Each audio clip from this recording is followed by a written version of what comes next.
का इस वीडियो में जैसा कि आप वीडियो में देख सकते हैं, छत्तीसगढ़ लोक सेवा आयोग ने जो है आगामी जो भी भर्ती परीक्षाएं सीजीपीएससी के द्वारा आयोजित की जाने वाली हैं उसके लिए जो है दिशा निर्देश जो है अभ्यर्थियों के लिए जो है जारी किया गया है। ठीक है, देखिए अभी तक व्यापम ने अभी एग्ज़ाम दिया है, अभी पीएससी का कोई लेटेस्ट एग्ज़ाम नहीं हुआ है, लेकिन अब जो भी एग्ज़ाम होगा पीएससी में उसमें व्यापम की तरह भी ड्रेस कोड, टाइमिंग को लेकर, सेंटर को लेकर, इस तरीके की सभी चीज़ें जो है वहाँ पर क्या रहेंगी, इन्वॉल्व रहेंगी। तो एक एक करके डिटेल से समझते हैं कि इस बार पीएससी में जो है किन किन बातों पर जो है ध्यान रखा गया है। ठीक है, चलिए देखिए पहला पॉइंट है, जिन अभ्यर्थियों के नाम, सरनेम तथा फोटो पहचान पत्र में किसी भी प्रकार का अंतर है वे अपने नाम परिवर्तन संबंधी शपथ पत्र के मूल प्रति प्रस्तुत करने पर ही परीक्षा में सम्मिलित हो सकेंगे। अब जैसे देखिए इस बार की भी परीक्षा में क्या हुआ, व्यापम के कई लोगों को इस कारण से एंट्री नहीं मिला क्योंकि आधार कार्ड में उनका नाम और उनके फादर का नाम में सरनेम है, किसी के में सरनेम नहीं है, किसी के में कुमार लगा हुआ, एग्जाम फॉर्म में कुमार है।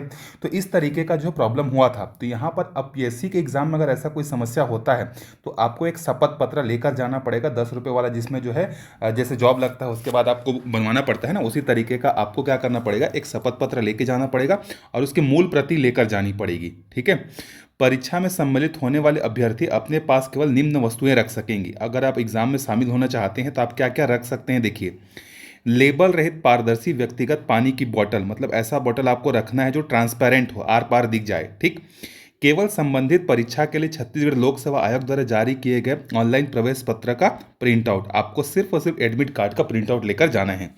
मूल पहचान पत्र में जैसे आप ले जा सकते हैं मतदाता पहचान पत्र ले जा सकते हैं, पासपोर्ट ले जा सकते हैं, ड्राइविंग लाइसेंस ले जा सकते हैं, पैन कार्ड ले जा सकते हैं, आधार कार्ड ले जा सकते हैं या ई आधार कार्ड भी ले जा सकते हैं। ठीक है, मैं आपको बोलूँगा जिनके भी नाम में या सरनेम में मिस्टेक है, ठीक है, वो अभी से सुधरवा लीजिए क्योंकि आपको हर बार फिर आपको क्या करना पड़ेगा, शपथ पत्र लेकर जाना पड़ेगा। तो सारे डॉक्यूमेंट आप रेडी कर लीजिए। यदि प्रवेश पत्र पर परीक्षा का फोटो अस्पष्ट अथवा गलत छपा हो, केवल तभी 2 पासपोर्ट साइज के रंगीन फोटोग्राफ्स, अगर छपा है गलत छप गया, फोटो क्लियर नहीं दिख रहा है, तब आपको 2 फोटो लेकर जो है क्या करना है, जाना है। ठीक है, कौन से रंग के पेन यूज़ करने, देखिए काले अथवा नीले रंग के बॉल पॉइंट पेन लेके जाना है। ठीक, ऐसी विवरणात्मक परीक्षा जिसमें चित्र बनाए जाने की आवश्यकता हो तब इस हेतु आयोग द्वारा एचबी पेंसिल के प्रयोग की अनुमति होगी। मतलब पेंसिल वगैरह बनाने के लिए जनरली मेंस के एग्जाम में ज़रूरत पड़ती है, बाकी क्या बोलते हैं एमसीक्यू क्वेश्चन में तो कुछ बनाने की ज़रूरत पड़ती ही नहीं, तो मेंस में जो है आपको क्या करना पड़ेगा, एचबी पेंसिल लेकर जाना पड़ेगा। उक्त के अतिरिक्त अन्य कोई सामग्री अभ्यर्थी के पास पाए जाने पर उनके विरुद्ध अनुचित साधन के प्रयोग पर प्रकरण बनाया जा सकेगा। अभ्यर्थियों को किसी भी प्रकार की घड़ी, स्मार्ट वॉच धारण करने की अनुमति नहीं होगी। ना तो आप नॉर्मल वॉच लेकर जा सकते हैं एनालॉग, ना ही आप डिजिटल वॉच लेकर जो है क्या कर सकते हैं, इसमें जा सकते हैं। ठीक है, अभ्यर्थियों को जूते अथवा मोटे सोल या ऊंची हील वाले फुटवेयर पहनने की अनुमति नहीं होगी। अभ्यर्थी केवल पतले सोल वाली चप्पलें अथवा स्लीपर पहन कर जाएंगे। ठीक है, मतलब आपको जूता पहनना नहीं है, नॉर्मल जो चप्पल आप घर में पहनते हैं स्लीपर पतला वाला वो पहनना है। अभ्यर्थियों को नज़र के चश्मे के अतिरिक्त किसी भी प्रकार के चश्मे, गॉगल्स, गूगल, मेटा या अन्य डिजिटल ग्लासेस चश्मे पहनने की अनुमति नहीं होगी। ऐसे दिव्यांग अथवा बीमार अभ्यर्थी जिन्हें चिकित्सीय कारणों से जूते अथवा उपकरण धारण करने की आवश्यकता हो, उन्हें गहन जांच के अधीन जूते अथवा उपकरण धारण करने की अनुमति होगी। अगर कुछ लोग हैं जिनको प्रॉब्लम है कुछ, तो उनको क्या करना पड़ेगा, एंट्री गेट पर जो है बहुत ज़्यादा उनका डिटेल क्या होगा, चेकिंग होगा, जूते का चेकिंग होगा, फिर उसके बाद उनको एंट्री जो है दिया जाएगा। ऐसे दिव्यांग अभ्यर्थी जिन्हें संबंधित जिला कार्यालय के माध्यम से सह लेखन की अनुमति प्राप्त हो के मामले में संबंधित सह लेखन को भी अभ्यर्थियों हेतु जारी निर्देशों का पालन करना अनिवार्य होगा।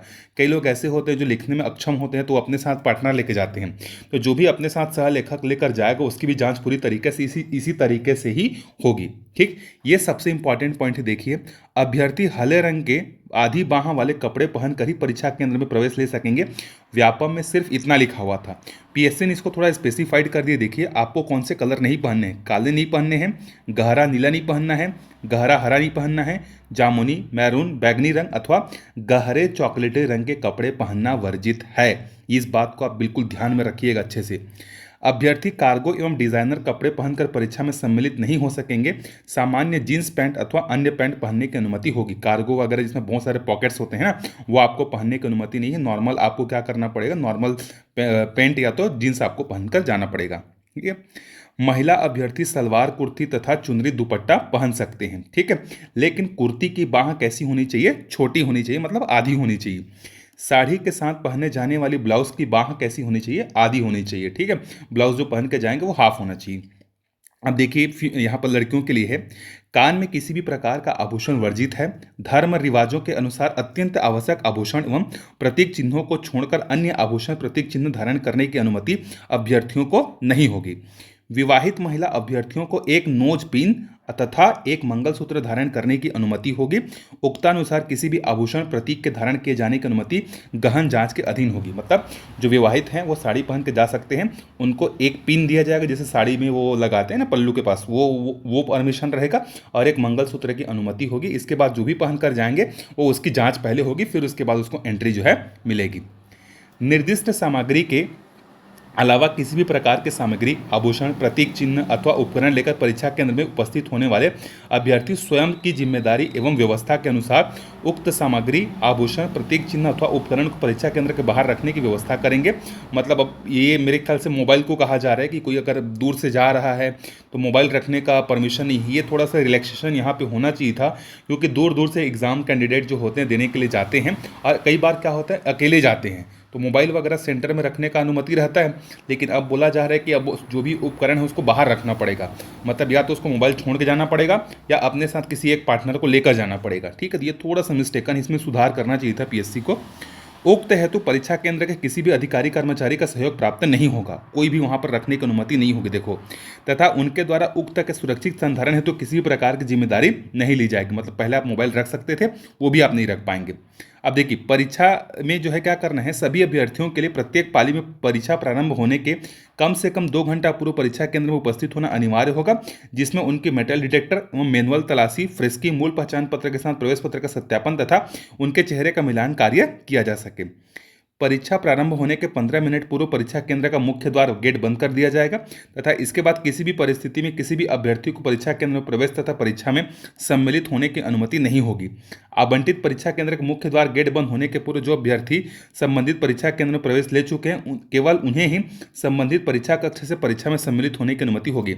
मतलब एक बार अगर गेट के अंदर में आप चले गए, भले ही 15 मिनट बचा हुआ, लेकिन अगर आपकी चेकिंग नहीं हुई है लेकिन आप एंट्री में पहुंच गए हैं तो वहां पर आपको परमिशन होगी। लेकिन किसी भी कारण से अगर 15 मिनट से लेट होते हैं तो आपको अनुमति नहीं होगी। परीक्षा कक्ष के अंदर भी आवश्यकता अनुसार तलाशी या फ्रिस्किंग जो है की जा सकती है। अगर इतना सारा काम पहले कर लेता पीएससी व्यापम ना, तो आज इतना सारा 2025 में ये नियम लाने की जरूरत नहीं पड़ती, ठीक है।